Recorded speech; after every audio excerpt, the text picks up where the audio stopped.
আত-তাহিয়াতু লিল্লাহি ওয়াস সালাওয়াতু। এটা পড়াইতেছে কি মুহাম্মাদুর রাসূলুল্লাহ। আর ছাত্ররা কি করতেছে? ছাত্রের হাত নবীজির হাতের ভিতরে ঢুকাইয়া তারপরে শিক্ষা দিতেছে। হযরত আব্দুল্লাহ ইবনে ওমর বলেন, ওমর ফারুক রাদিয়াল্লাহু তাআলার ছেলে, তিনি আব্দুল্লাহ বিন ওমর রাদিয়াল্লাহু তাআলা আনহু। তিনি বলেন, আমি এক জায়গায় দাঁড়িয়ে আছি, আমার পিছনে কে জানি আইসা জড়াইয়া ধরছে। সুবহানাল্লাহ। আমি মাথাটা পিছনের দিকে ঘুরাইলাম যে আমারে ধরলো কে? জড়াইয়া পিছন দিক থেকে আমারে কে ধরলো? আমি তাকায়া দেখি নবীজি সাল্লাল্লাহু আলাইহি ওয়াসাল্লাম। আল্লাহ নবী জড়াইয়া ধরে কয়, তোমার একটু পড়াইতাম চাই, পড়বানি? সুবহানাল্লাহ। হুজুর পড়বো বলেন আপনি? তখন হুজুর বললেন, কুন ফিদ দুনিয়া কান্নাকা গারিব আও আবিরু সাবিল। হে আব্দুল্লাহ, দুনিয়াতে যতদিন থাকবা তুমি পথিকের মতো পথিক, রাস্তায় চলতেছো, যেখান থেকে রওনা হইছো মনপুরা থেকে কচুয়া বাজার, এই মাঝে দিয়া তুমি রাস্তার পথিক। দুনিয়ার মধ্যে যতদিন চলবা পথিকের মতো চলবা, এখানে তোমার চিরস্থায়ী কোনো ঘর বাড়ি নাই। অথবা একজন মুসাফির ব্যক্তি যেখানে যায় 2 দিন পরে চলে আসে। মুসাফির যেখানে যায় সেখানে সে স্থায়ীভাবে থাকে না। হে আব্দুল্লাহ শোনো, ইবনে ওমর তুমি শোনো, তুমি একজন রাস্তার পথিকের মতো দুনিয়ায় বসবাস করো, অথবা একজন মুসাফিরের মতো বসবাস করো। দুনিয়াতে চিরস্থায়ীভাবে থাকার খেয়াল করবা না, আর এটা তোমার জন্য সম্ভব না। কিভাবে শিক্ষা দিয়েছেন? আদর যত্নের মাধ্যমে নাকি চোখ রাঙাইছে? কথা কয় না আমার ভাইরা। নবীজি হলেন রাহমাতুল লিল আলামিন। নাতিদের সাথে যখন নবীজি মিশতেন, হাসান হোসেনের সাথে কথা বলতেন, মাঝে মাঝে খেলাধুলাও করতেন, ঠিক না? বড় হাদিস। কিভাবে খেলাধুলা করতেন? আমার দিকে তাকান, নবীজির কথা বলতেছি। মাঝে মাঝে নবীজি জিহবা মুবারক, আল্লাহ নবীর জিহবা মুবারক উল্টাইতেন। আপনারা যদি জিহবাটারে উল্টাইয়া আমারে দেখান, পারেননি? দেখি, দেখেন না। জিহ্বাকে এইভাবে উল্টাইয়া, জিহ্বার উল্টা দিক হাসান হোসেনকে দেখাইতেছে। নানা, ও নানা, নবীজি বলতেছে, নানা ভাইরা, সুবহানাল্লাহ করবেন। জিহ্বা উল্টাইয়া দেখাইতেছে। হাসান আর হোসেন দেখতেছে নানা ভাইয়ের জিহ্বার উল্টা দিকে লাল দেখা যায়। ফায়ুরা হুমরাতা লিসানিহি। হাদিসের ভাষা হইল এই, নবীজির জিহ্বা উল্টানের কারণে জিহ্বার পেছনের লাল অংশ দেখা যাচ্ছে। হাসান আর হোসেন এসে এনে আঙ্গুল দিয়া কয়, নানা চমৎকার। সুবহানাল্লাহ। আমার ভাইরা, তিনি আমাদের আদর্শ। আপনারা যারা বয়স্ক, নাতি আপনার আদর্শ। কথা ঠিক কিনা? হ্যাঁ, কই নানা হুয়া, কই নানি হুই, কই দাদা হুয়া, কই দাদি হুই। আপনার নানা হন আর দাদা হন, আপনার নাতিরা আপনার জন্য আদর্শ। কথা ঠিক কিনা? আমার প্রিয় ভাইরা, আমি আর কয়েকটা হাদিস বলেই শেষ করে দিব, খুব মনোযোগ দিয়ে শুনেন। আল্লাহর ঘোষণা হলো, লাকাদ কানা লাকুম ফি রাসূলিল্লাহি উসওয়াতুন হাসানাহ। আল্লাহর নবীর ভিতরেই তোমাদের জন্য আদর্শ রয়েছে। তোমাদের আদর্শ একজন, তিনি কে? মুহাম্মাদুর রাসূলুল্লাহ সাল্লাল্লাহু আলাইহি ওয়াসাল্লাম। প্রিয় ভাইরা আমার, বলেন তো আমার নবী ন্যায় বিচারক ছিল কিনা? কোরআন শরীফ খোলেন, কোরআন শরীফের 27 জায়গায় একটা শব্দ আছে বারবার, আদল। আইন দান লাম, আদল, ন্যায় বিচার, ন্যায় পরায়ণতা। এটা কোরআনে আছে কয়বার? 27টা আয়াতের মধ্যে আল্লাহ পাক ন্যায় বিচারের কথা বলছেন। ওইগুলি বলার তো সময় নাই। ইন্নাল্লাহা ইয়া'মুরুকুম বিল আদলি ওয়াল ইহসান। আমার ভাইরা, ন্যায় বিচারক, পৃথিবীর মধ্যে শ্রেষ্ঠ ন্যায় বিচারক যদি তালাশ করে দেখি, গোটা পৃথিবীতে একজন শ্রেষ্ঠ ন্যায় বিচারক আছে।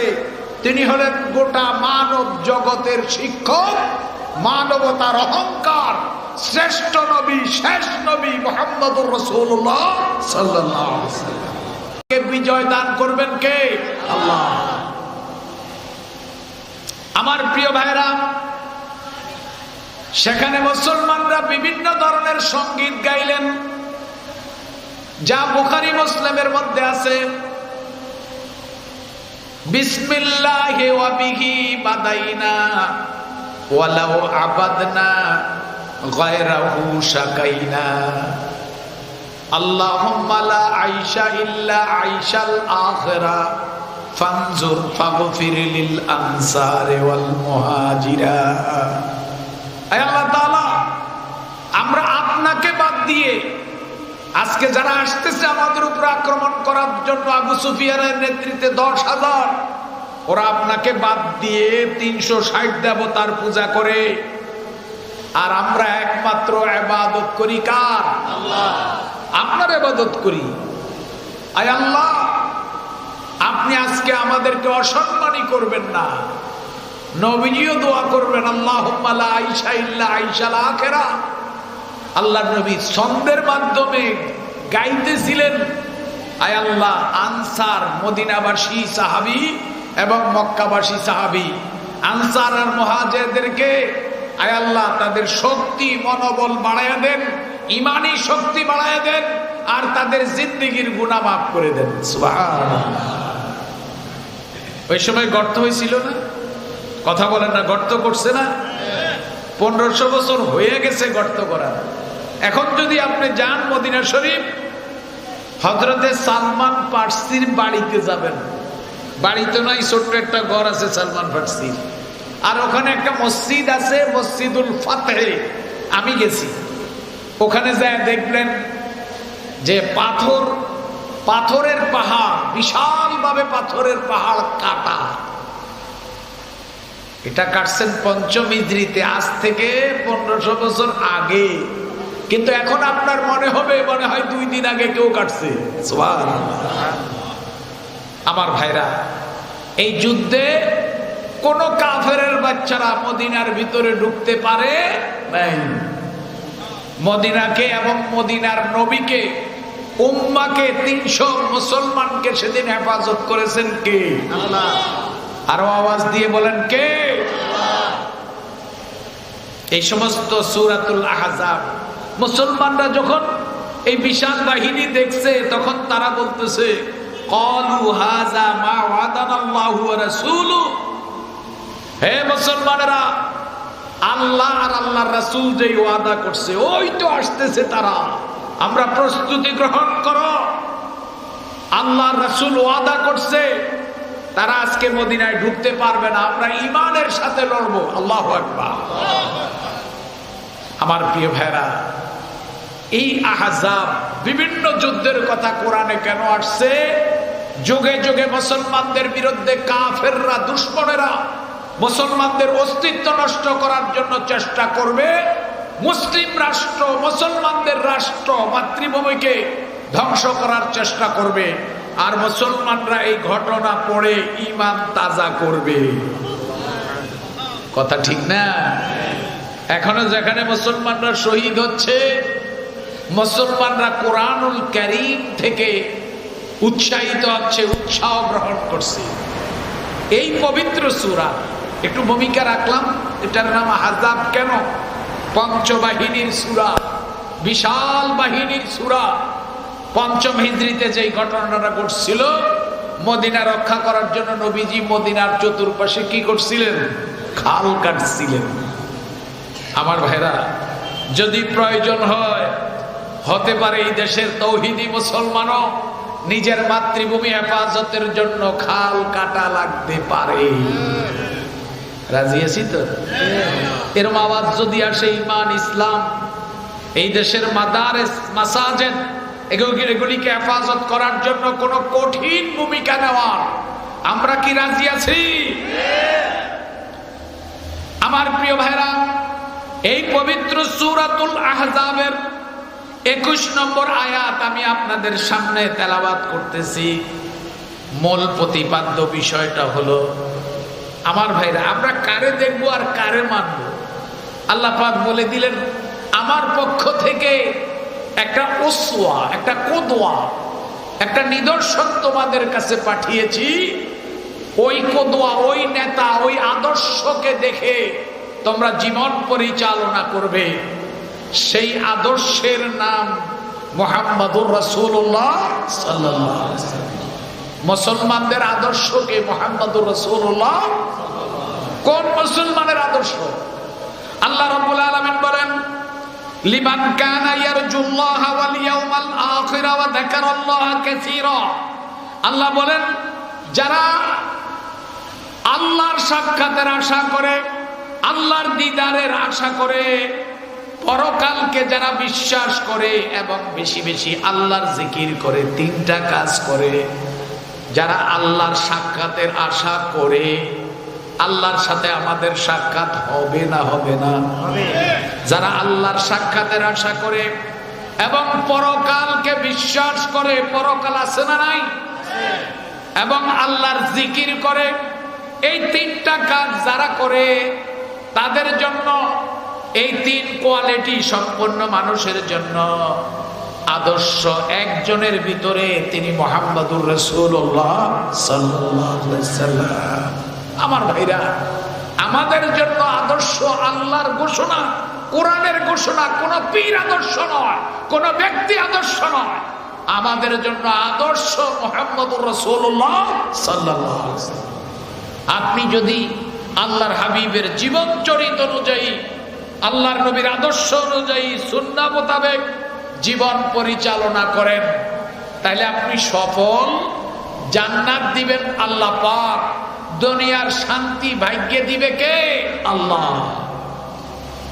আমার ভাইরা, সংক্ষেপ কথা, কয়েকটা হাদিস শুধু শোনায় দিতে পারবো এতটুকু। নবীজি কিসের আদর্শ? পৃথিবীর যত মানুষ আছে, কেউ একটা বিষয়ের আদর্শ, কেউ দুইটা বিষয়ের আদর্শ। মানব জাতির যত বিভাগ আছে, যত দিক আছে, আমাদের ক্ষেত খামার আছে না নাই? কলকারখানা আছে না নাই?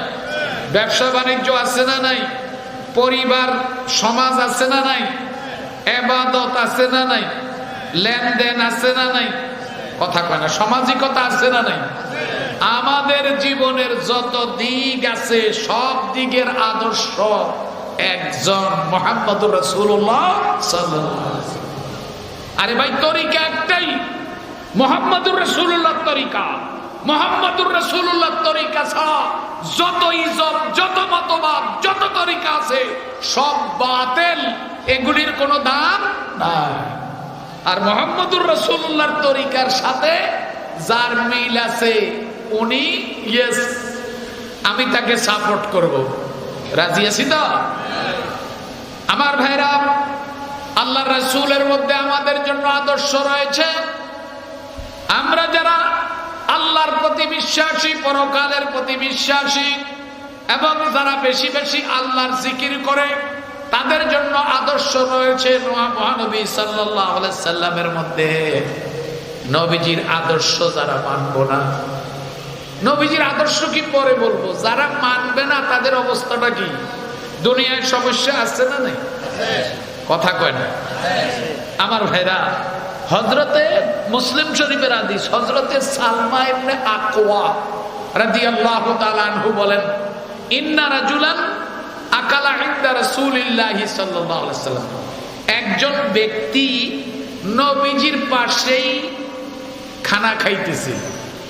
আল্লাহর নবী তাকে বললেন, খানা খাইতেছে সে বেশিমালিহি, বাম হাতে। নবীজির সাহাবী, প্রকাশ্য সাহাবী, টুপি দাড়ি বেশভূষায় মুসলমান, আসলে মনের মধ্যে মুনাফিকি, খাইতেছে কোনাতে? আল্লাহর নবী তাকে বললেন, কুল বিয়ামিনিক, হে মুসলমানের বাচ্চা, মুসলমান ডাইন হাতে খাও। লোকটির সাথে সাথে উত্তর দিল, লা আস্তাতিউ, কখনো নয়, আমি ডাইন হাতে খেতে পারবো না। আমার ভাইরা, তার মধ্যে চেতনা, চেতনা কেমনে আসলো? ফামা মানাহু ইল্লাল কিবার। আল্লাহর নবী তো অনেকের সামনে ওরে বলছে, তুমি বাম হাতে খেও না, কোন হাতে খাও? ডাইন হাতে। এখন সকলের সামনে বলাতে তার ফেস্টিজ হ্যাম্পার হয়েছে। সে বলল অহংকার তার মধ্যে আসছে, তিনিও একজন মানুষ, আমিও মানুষ, তিনি আমাদের নবী, আমাকে কেন লজ্জা দিল? অহংকার আসলো তার মধ্যে। আমি ডাইন হাতে খাবো না। আল্লাহর নবী ডাইন হাতে খাওয়া নবীজির আদর্শ। আমার ভাইরা, ঘটনাটা ঘটে গেল, নবীজির আদর্শ সে পালন করলো না, আল্লাহর নবীর আদেশটা সে গণ্য করলো না, মেনে নিল না। সাথে সাথে কি অবস্থা হলো? ফামা রাফাহু ইলা ফিহি, রাওয়াহু মুসলিম। সাথে সাথে ওই ব্যক্তি যে বাম হাতে খেয়েছিল, নবীজি ডান হাতে খাওয়ার আদেশ দিয়েছিল, নবীজির আদেশ আর আদর্শ অমান্য করার কারণে আল্লাহ পাক সাথে সাথে তার হাতকে প্যারালাইজড করে দিয়েছেন, হাতটাকে অবেশ করে দিয়েছেন কে? আমার ভাইরা, এরপরে কয় হুজুর আর বেয়াদবি করতাম না, আজকের থেকে এখন থেকে ঠেলার নাম বাবাজি, এখন থেকে কোন হাতে খাবো? নবীজি বললেন জাফাল কালাম বিমা ফিহে, কলমের কালি শুকিয়ে গেছে, তোমারে আমি যেটা বলছি এটা আসমানে কবুল হয়ে গেছে, এটা এখন আর ফিরাইয়া নেওয়া যাবে না। তাইলে নবীজির আদর্শ না মানলে সমস্যা আছে না নেই? অসুস্থ হয়ে যাওয়া লাগবে, প্যারালাইজড হইতে হবে। আমার ভাইরা, এই ছোট্ট ছোট্ট পাথর ছিলেন তো। একটা লোক আব্দুল্লাহ ইবনে মুগাফফালের আত্মীয়, বুখারীতে আছে, ইন্না কারিবান লি আব্দুল্লাহ ইবনে মুগাফফাল। আব্দুল্লাহ ইবনে মুগাফফাল নবীজির একজন প্রিয় সাহাবী। আমার ভাইরা, মনোযোগ আসেনি? হযরতে আব্দুল্লাহ ইবনে মুগাফফাল তিনি রাস্তা দিয়ে কোথাও যাচ্ছিলেন, রাস্তায় দেখলেন ওনার ভাতিজা অথবা নিকটতম আত্মীয় ছোট্ট ছোট্ট পাথর মারতেছে। হযরত আপনি স্টেজে আসেন, হযরত মাওলানা আলী আশরাফ সাহেব আসেন, আসেন, আসলে ভালো হয়।